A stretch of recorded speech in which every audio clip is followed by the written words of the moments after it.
बहन जी नमस्कार। नमस्कार जी, सत साहिब। क्या नाम है जी आपका? जी, मेरा नाम रीता धीमान है। मैं हिमाचल प्रदेश शिमला की रहने वाली हूँ। आपने संत रामपाल जी महाराज जी से नाम दीक्षा कब ली? जी, संत रामपाल जी महाराज से हमने 2015 में नाम दीक्षा ली। संत रामपाल जी महाराज जी से नाम दीक्षा लेने से पहले आप क्या भक्ति साधना करते थे? जी, संत रामपाल जी महाराज जी से नाम दीक्षा लेने से पहले हम अन्य देवी देवताओं की भक्ति करते थे। माता दुर्गा जी की भक्ति करती थी मैं, और भगवान शिव की भक्ति करती थी। विष्णु भगवान जी की मैं उपासक थी, और बहुत ही दृढ़ता से और बहुत ही कर्मठता से मैं भक्ति करती आई। बचपन से ही करते आ रहे थे हम इसकी भक्ति। फिर उसके बाद मैंने 9 नवरात्रि के व्रत लेना शुरू कर दिया, और 2-3 साल तक लगातार मैंने 9 नवरात्रि के व्रत लिए, और पूजा उपासना की, मंदिरों में जाना, और वहाँ पर भंडारे में बहुत सेवा करना, और वहाँ पे बैठ करके भक्ति करना, पूजा करना, सुबह जल्दी उठ करके, ये सब मैं करती थी। जब शिवरात्रि होती थी तो मैं भगवान शिव की भक्ति 1 हफ्ता पहले से ही करने लग जाती थी, शिवरात्रि तक की, और बहुत ही दृढ़ता से मैं भक्ति करती थी। बहन जी आपने बताया कि हिंदू धर्म में सभी प्रचलित पूजाएं आप करते थे, देवी देवताओं की पूजा करते थे, व्रत उपवास भी रखते थे। नवरात्रि के जो व्रत होते हैं 9 दिन के, वो भी आपने किए हैं। तो बहन जी हम आपसे जानना चाहते हैं कि जो साधनाएं आपने की, उन साधनाओं को करने से आपको क्या विशेष लाभ मिले? जी, साधनाएं बहुत की, बड़ी दृढ़ता से की, लेकिन इस तरह का हमें कोई ख़ास लाभ नहीं हुआ। बस जिस तरह की जो भी हमारी कुछ भी तो छोटी मोटी कले क्लेश परिवार की समस्या थी, वो ज्यों की त्यों ही थी। उसमें कोई इतना ख़ास हमें लाभ नहीं हुआ। बहन जी आपने बताया कि आपको कोई विशेष लाभ नहीं मिला, तो हम आपसे जानना चाहते हैं कि जब साधनाएं आप पहले कर रहे थे उनसे आपको कोई लाभ नहीं मिला, तो फिर आप संत रामपाल जी महाराज जी की शरण में क्यों आए? जी, हमें जब देखा कि परिवार की जो भी कले क्लेश है, जो भी समस्याएं हैं, वो ज्यों की त्यों थी, तो हमें भी परमात्मा की चाह थी कि ये हम इतनी साधनाएं करते हैं, इतनी भक्ति उपासना करते हैं, फिर भी ये सब इतना ज्यों का त्यों है क्यों? आखिर परमात्मा कहाँ होंगे? कौन हमें जो हमें हमारी समस्याओं को दूर करेगा? तो इसके बाद मेरे पिताजी ने जो है सबसे पहले नाम दीक्षा ली परमात्मा से, संत रामपाल जी महाराज से। तो मैं यहाँ पहले नहीं रहती थी, हम लोग पहले पौंटा साहिब में रहते थे, तो वहाँ मैं एक स्कूल में टीचर थी।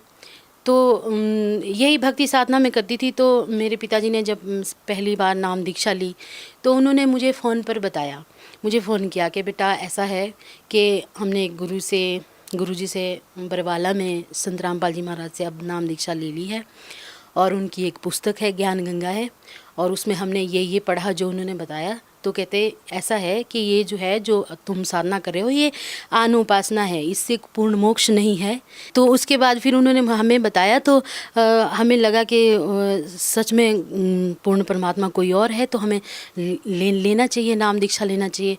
तो फिर मैंने जो है गुरुजी का सत्संग सुना। जब मैं अपने पिताजी के घर आई, तो हमें बहुत अच्छा लगा, एक नई नई बातें सुनने को मिली, तो हमने नाम दीक्षा उनसे फिर लेने का निर्णय किया। जी बहन जी आपने बताया कि पहले जो साधनाएं आपने की उनको करने से आपको कोई लाभ नहीं मिला, तो हम आपसे जानना चाहते हैं कि जब आपने संत रामपाल जी महाराज जी से नाम दीक्षा ली और उनके द्वारा दी गई साधना आपने की, तो बहन जी उस साधना को करने से आपको क्या लाभ मिले? जी हाँ, उस भक्ति को करने से मुझे बहुत बड़ा लाभ मिला। आज से 11 महीने पहले मेरी डिलीवरी हुई। तो डिलीवरी के लास्ट मंथ में जो है, लास्ट 9th मंथ में शुगर लेवल मेरा एकदम से बहुत ज़्यादा चढ़ गया। तो पहले तो हमें शुरुआत में पता नहीं चला, लेकिन अचानक जब हमने घर पे शुगर टेस्ट किया तो शुगर लेवल बहुत ज़्यादा था। तो हम तुरंत डॉक्टर के पास चले गए। तो डॉक्टर ने कहा कि वाकई में आपकी शुगर तो बहुत ज़्यादा है। तो जितने में डॉक्टर ने चेकअप किया, 2-3 दिन लगाए, तो उतने में बच्चे की जो धड़कन थी वो पेट में समाप्त हो गई। तो मुझे रेफ़र कर दिया गया दूसरे हॉस्पिटल में।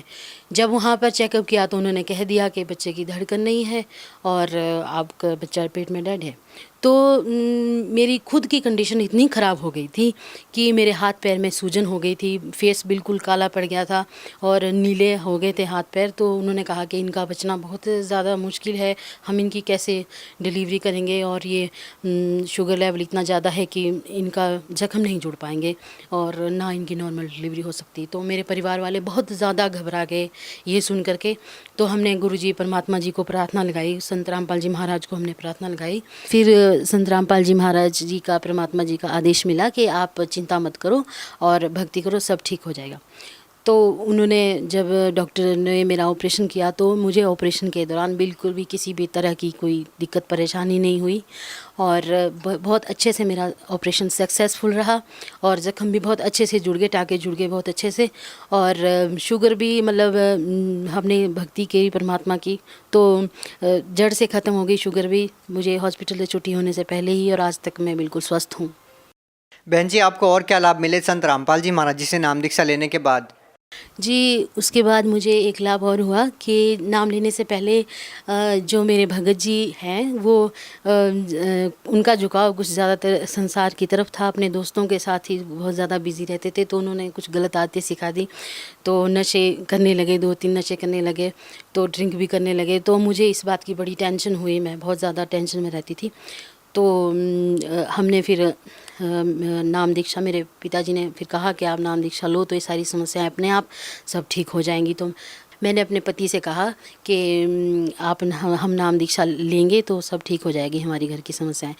तो उन्होंने भी एकदम से ही हाँ कह दिया और बिना किसी आनाकानी के उन्होंने नाम दीक्षा ले ली। और संत रामपाल जी महाराज जी की कृपा से उनके नशा भी छूट गया और सारी बुरी आदतें भी समाप्त हो गई हैं।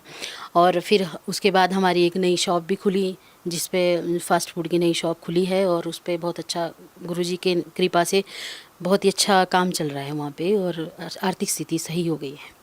बहन जी, आपने बताया कि आपने एचपी यूनिवर्सिटी से एमफिल की है, आप एक पढ़े लिखे इंसान हैं। हम आपसे जानना चाहते हैं कि केवल किसी संत के आशीर्वाद से या केवल मंत्रों के जाप से, आपने बताया कि आपकी शुगर की बीमारी ठीक हो गई, आपका ऑपरेशन ठीक हो गया, और जब हम संत रामपाल जी महाराज जी के अनुयायियों से मिलते हैं तो वो भी बताते हैं कि उनको कैंसर जैसी भयानक बीमारी भी थी, उनकी वो बीमारी संत रामपाल जी महाराज जी के आशीर्वाद से, उनके द्वारा दी गई भक्ति से ठीक हो गई। तो क्या आज आप इस बात को मानते हैं कि जो आज का जो पढ़ा लिखा इंसान है वो इस बात को मान पाएगा, समझेगा, क्या इस बात को एक्सेप्ट कर पाएगा कि संत रामपाल जी महाराज जी के आशीर्वाद से या उनके द्वारा दी गई भक्ति से कैंसर जैसी भयानक बीमारी ठीक हो रही है? देखिए, मैं खुद भी एक पढ़ी लिखी इंसान हूँ, इतना जल्दी तो हमें भी विश्वास नहीं हुआ, लेकिन जब मैंने देखा कि मेरी जान को खतरा था और मैं बच गई गुरुजी की, संत रामपाल जी महाराज की कृपा से मेरा शुगर भी ठीक हो गया और मैं आज तक स्वस्थ हूँ। तो मैं ही सबसे बड़ा एग्जाम्पल हूँ सबके सामने कि उस वक्त डॉक्टर ने जब ये कह दिया था, डॉक्टर ने भी मना कर दिया कि ऑपरेशन सक्सेसफुल शायद ही हो सकता है, क्या पता ना हो पाए, लेकिन जब ऑपरेशन सक्सेसफुल हुआ तो वो भी हैरान हो गए। और मैं ये सबसे यही कहना चाहूँगी कि जब मेरी भी इतनी बड़ी बीमारी ठीक हो गई तो ये मंत्र जाप से ये चीज़ें ठीक हो जाती है। और अगर किसी को यकीन नहीं है तो आप गुरुजी से, संत रामपाल जी महाराज जी से नाम दीक्षा लो, तो उसके बाद आपको सारा ज्ञान हो जाएगा कि मंत्र जाप से कितनी कितनी बड़ी समस्याएं ठीक हो जाती। बहन जी, एक और चीज़ हम आपसे जानना चाहेंगे कि आपने बताया कि पहले आप देव देवताओं की पूजा करते थे, आपने नवरात्रों के व्रत भी किए कई सालों तक। तो संत रामपाल जी महाराज जी के बारे में ये कहा जाता है कि वो देव देवताओं की भक्ति छुड़वाते हैं, व्रत उपवास करने से मना करते हैं। क्या कारण है? क्या संत रामपाल जी महाराज हिंदू विरोधी है? क्या वो सच में देव देवताओं की भक्ति छुड़वाते हैं? आखिर क्या कहते हैं वो, या इसके पीछे क्या कारण है? क्या वास्तव में संत रामपाल जी महाराज जी मना करते हैं या भक्ति छुड़वाते हैं? संत रामपाल जी महाराज जी जो है वो बस देव देवताओं की भक्ति नहीं छुड़वा रहे हैं, भक्ति का सही मार्ग बता रहे हैं। और व्रत उपवास, ये तो गीता में कहीं लिखा ही नहीं कि व्रत उपवास करने से कोई परमात्मा मिलते हैं, इससे भी कोई लाभ होते हैं, ये बिल्कुल गलत है इस तरह से। और गुरुजी ये कहते हैं, संत रामपाल जी महाराज कहते हैं कि अगर आप मेरी भी ना भी मानो और गीता और ग्रंथों को देखो, उनको खोल के देखो, उसके अनुसार भक्ति करो आप, उसमें ही ये सब बताया है कि जो है भक्ति का मार्ग कोई और है जो संत रामपाल जी महाराज बता रहे हैं, उसके द्वारा मोक्ष होगा। इन अनुपासना के द्वारा या शास्त्र विद साधना के द्वारा मोक्ष की प्राप्ति नहीं हो सकती है। बहन जी, आप भगत समाज को क्या संदेश देना चाहते हैं? तो हम भगत समाज से यही विनम्र निवेदन करना चाहेंगे कि जो अन्न उपासना हम भी पहले बहुत करते थे देवी देवताओं की, हमें भी कोई लाभ नहीं हुआ और ना ही कोई इससे कोई खास फ़ायदा हुआ है। तो हमने गुरुजी से जब से खुद भी नाम दीक्षा ली है तो तभी हमें सारे लाभ भी हुए हैं और यही सच्चा मार्ग है भक्ति का। तो आए लोग जो है परमात्मा की भक्ति, परमात्मा की शरण में आए समाज से हम यही विनम्र निवेदन करेंगे कि वो परमात्मा की शरण में आकर के गुरुजी से नाम दीक्षा लें और अपना जीवन सफल बनाएं। यही मेरी प्रार्थना है। जी धन्यवाद। जी सत साहिब।